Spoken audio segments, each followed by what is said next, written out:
Saat BAP itu sama pertanyaannya seperti penyidik bilang apakah kamu sengaja.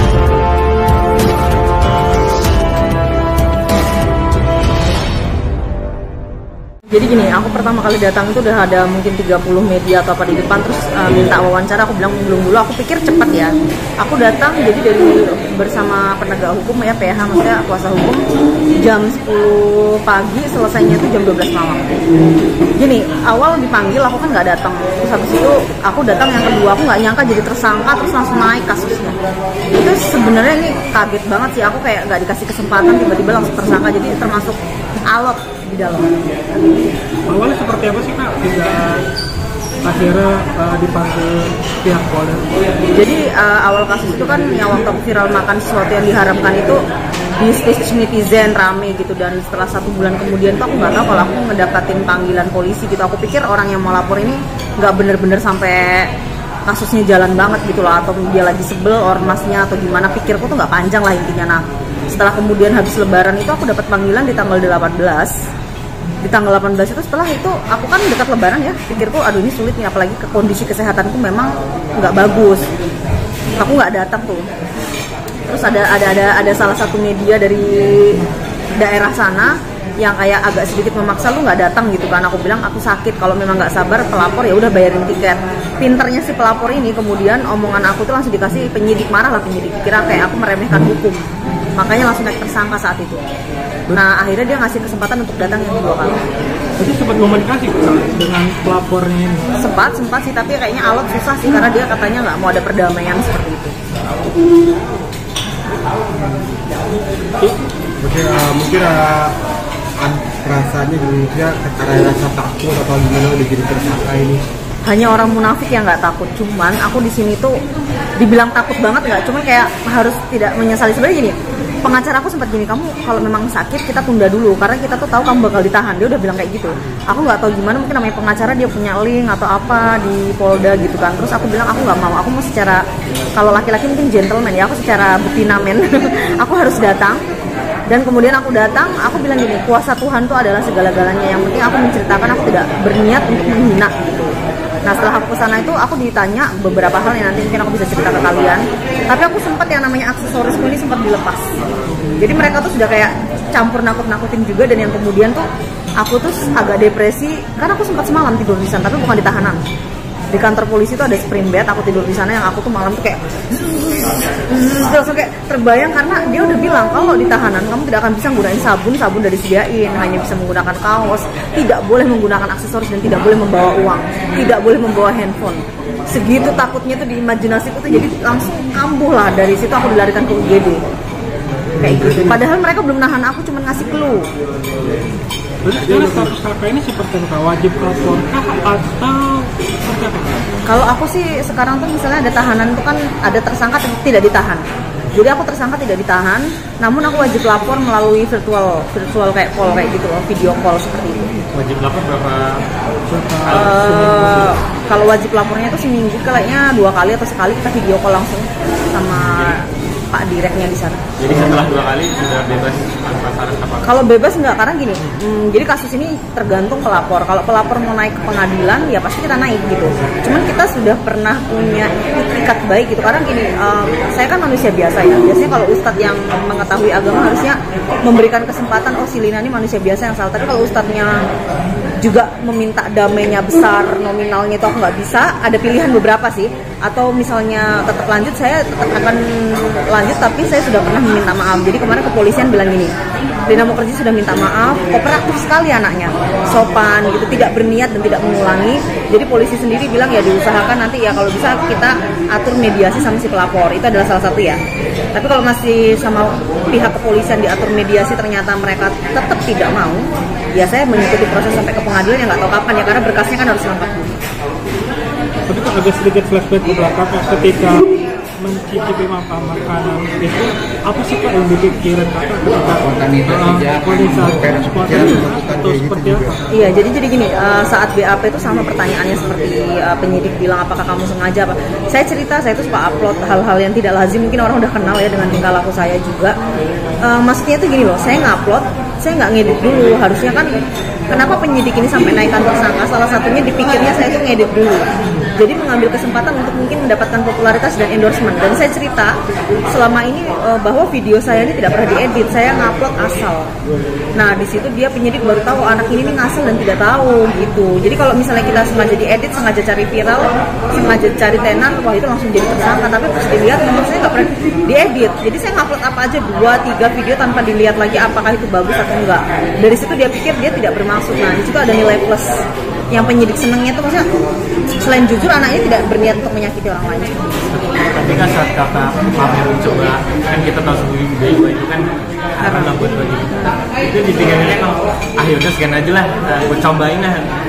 Jadi gini, buat fans atau gimana? Sebenarnya aku tuh udah makan sih sebelumnya, tapi yang kulitnya nggak pernah ini kan kriuk ya.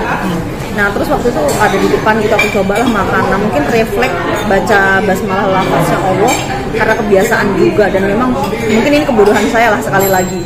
Harusnya jangan kayak gitu karena memang kita tuh gini, kita selalu bisa bilang oh, aku tidak menyinggung, tapi orang lain kan nggak tahu, apalagi itu kan mungkin sakral banget gitu. Jadi saya tuh juga mengakui salah, tapi sebenarnya sudah mengakui salah gitu kan saya udah bolak-balik minta maaf 5 kali, tapi kan kembali lagi sakit hatinya orang kita nggak tahu.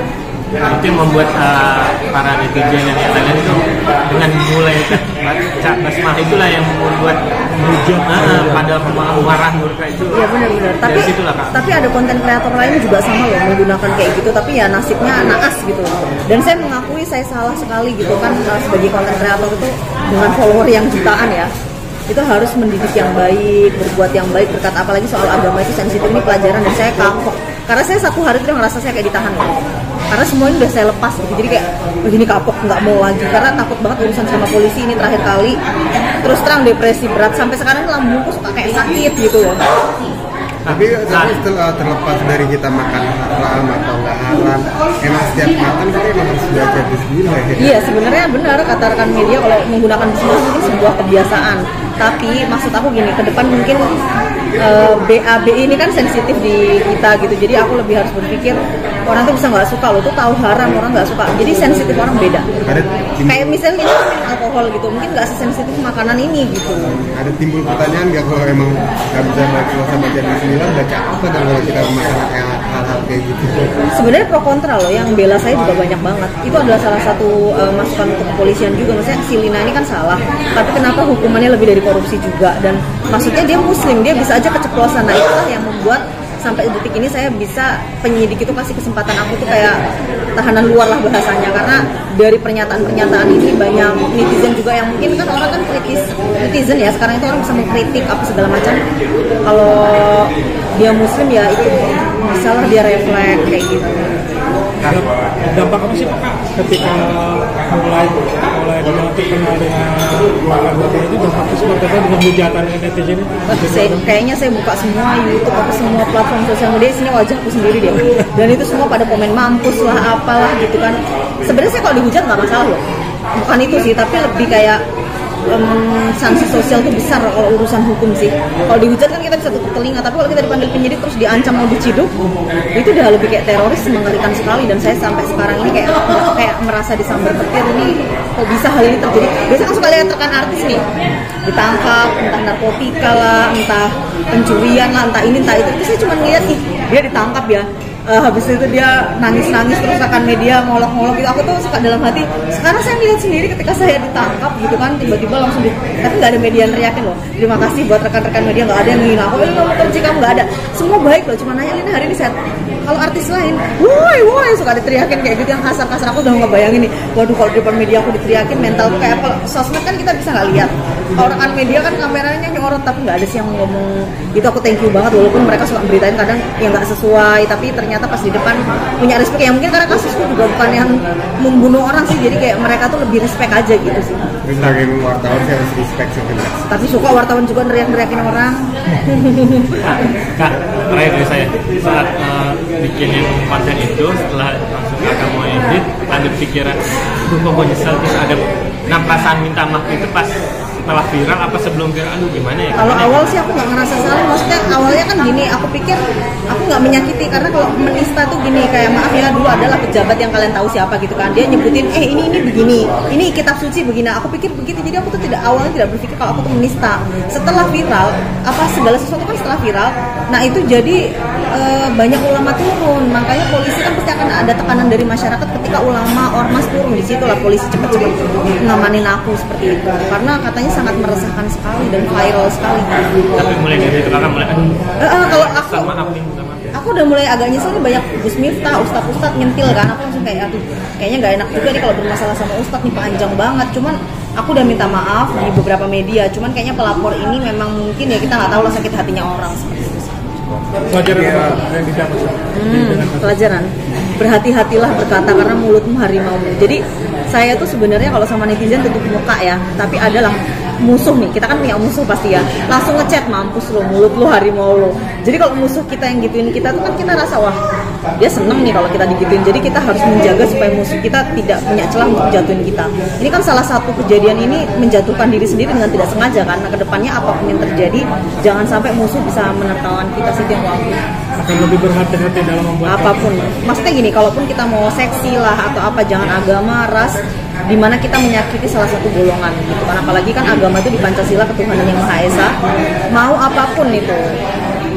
Oke, jadi kan kemarin kan sempat nginep ya, sempat nginep di kantor polisi. Iya, nginep 1 hari. Itu imbasnya kan ke kena mental ya sih. Kena mental banget, aku kayak nggak percaya.